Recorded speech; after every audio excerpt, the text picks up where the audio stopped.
Good evening, I'm Emily Flores. And I'm Glenn Mills. Thanks so much for joining us. We do have breaking news tonight out of southern Utah. Search and rescuers finding a missing hiker dead. Yes, our ABC4 meteorologist Nate Larson joining us in studio. Nate, you spoke with one of the hikers who called out for rescue when the weather turned. What did he tell you about this whole experience? You know, it was interesting to hear his side of the story. Of course, this is the last remaining of the two hikers that were missing in southern Utah that's been found dead. There were over a dozen people hiking in southern Utah slot canyons when floods started rushing in or the water started rising. Search and rescue crews were able to airlift 12 people out safely. This is actually helicopter footage of one of the rescues, which was with Juan Gonzalez. He was one of the people who called in for help. He says he researched the river flows and forecast before the hike, but noticed from the beginning that the water was running higher than he expected once they arrived. They initially hiked the canyon rim before dropping down to river level several miles down the trail. And high river flows, muddy conditions, they made the hike into the riverbed dangerous and exhausting. At some points along the path, his group had to pass through frigid water neck deep.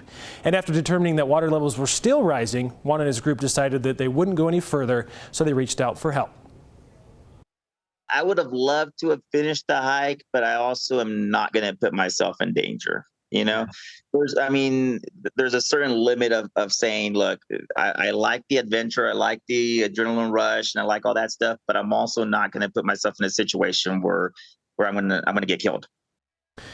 Juan says that resources that Kane County Sheriff's Office provided were a godsend. Even though his trip turned sour, he still loves the area and he'll be back again. Live in the studio, Nate Larson, back to you guys. All right, Nate, thanks so much. We now go to a live interview with the sheriff, Tracy Glover. He joins us by telephone. Sheriff, tell us what you can about the latest information in this search and rescue.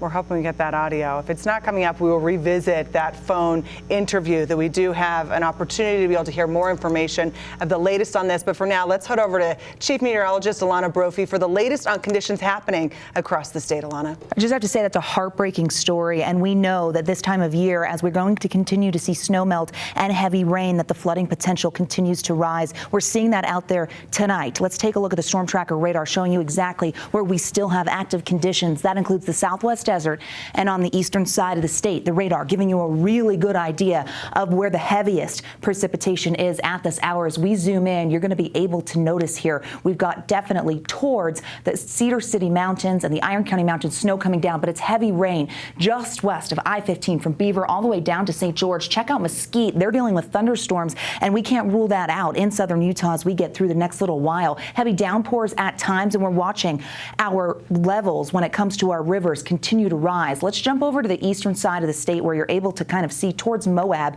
We definitely have the potential of wet weather over I-70, and we know that's going to be the case as we get through the next couple of hours. Let's take a look at some of our live pictures in the area, and we also received great video taking a look at that live view of St. George. Soggy conditions. We're looking down from the bluff here, and you're able to see wet pavement, wet everything in that area. Okay, the video telling the story in Kane County, where we know that the river levels are rising. We've got high flows out there in Washington and Kane County, and those areas actually under a flood watch through tomorrow morning, and we've got several active flood warnings. Now, that does include near Zion National Park, over towards Hilldale and Colorado City, the southwestern corner of the state, and brand new, just happening in the last few moments. It looks like north of St. George for the Washington and Iron County line, another flood warning has been put into play. Bloomington also under a flood warning. Very, very tough conditions in southern Utah today as we add rain to that snow melt and we see high river flows. We're tracking it and when to expect drier conditions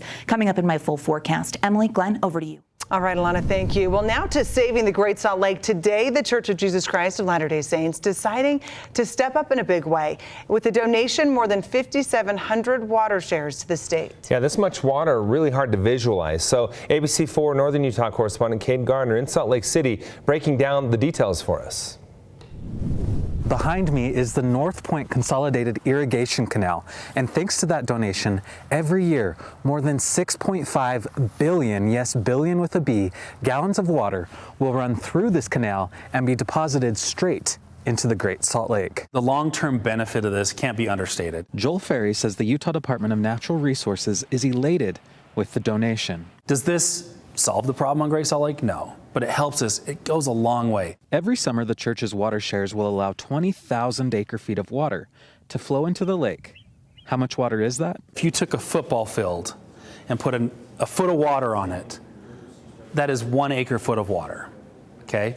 Times that by 20,000. Ferry says this donation will help the state become more drought resilient. We can't take our eye off the ball. We have one wet year. We might go into a dry cycle again. We will at some point. And so we just need to be prepared, planning, and ready for the next drought. Bishop W. Christopher Waddell is first counselor in the presiding bishopric of the church. He says, quote, "The Great Salt Lake and the ecosystem that depends on it are so important. The church wants to be part of the solution because we all have a responsibility to care for and be good stewards of the natural resources that God has given to us.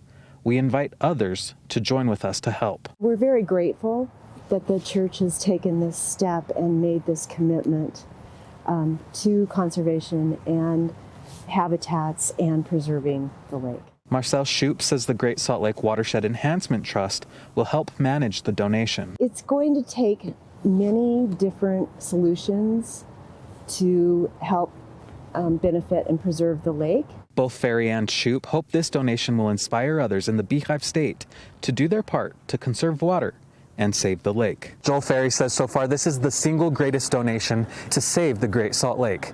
Reporting from Salt Lake City, Cade Garner, ABC4 News. All right, we thank you for your coverage, Cade. Turning now to politics, a group of Utah leaders speaking out against new emissions limits. The EPA finalizing their Good Neighbor rule today. It restricts power plants and industrial facilities producing air pollution that is wafting into other states.